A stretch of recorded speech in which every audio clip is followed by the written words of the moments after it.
محرم ایک ایسا معاملہ ہے اس کا کہ محرم میں جہاں جہاں محرم منایا جا رہا ہے، جیسے بمبئی کا یہ علاقہ جہاں آپ تشریف لاتے ہیں، محرم کے اور بہت سے فیض ہیں، روحانی فیض، مجلسیں ہوتی ہیں، ذکر ہوتا ہے، سینکڑوں نئے معلومات ملتے ہیں لوگوں کو۔ ایک گروہ ایسا بھی پیدا ہو گیا ہے جو یہودی فکر کا ہے، ہمیں کیا فائدہ ہوا، گھنٹہ اطہر صاحب پڑھے، ہمیں کیا فائدہ ہوا،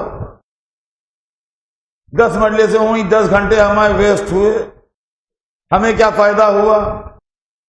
آپ کو ہمیشہ فائدے کی پڑی ہے، بس اتنا فائدہ تو ضرور ہوا کہ اطہر صاحب نے 10 گھنٹے آپ کو روک کے رکھا، نہ آپ جھوٹ بولے، نہ آپ نے غیبت کی،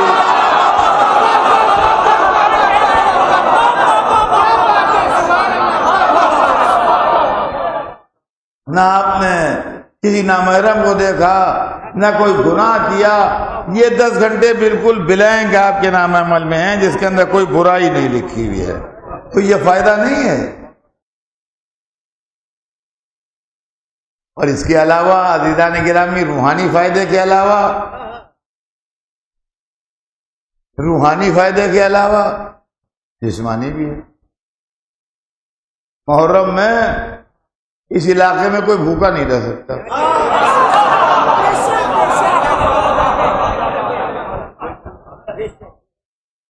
اس علاقے میں کوئی پیاسا نہیں رہ سکتا۔ جگہ جگہ سبیلیں لگی ہیں، پیاس لگی ہے، پانی پی لیجیے۔ اور پھر دیکھیے کیا بات ہے، خدا کی قسم، بڑے کی جو چھچورے ہوتے ہیں وہ احسان رکھ کے دیتے ہیں، آؤ بھوکے ہو، آؤ کھانا لے جاؤ ہم سے۔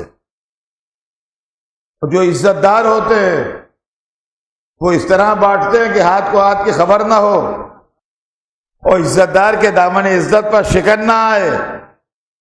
محرم میں غریبی کے نام پر نہیں بٹتا ہے، نظر کے نام پر بٹتا ہے۔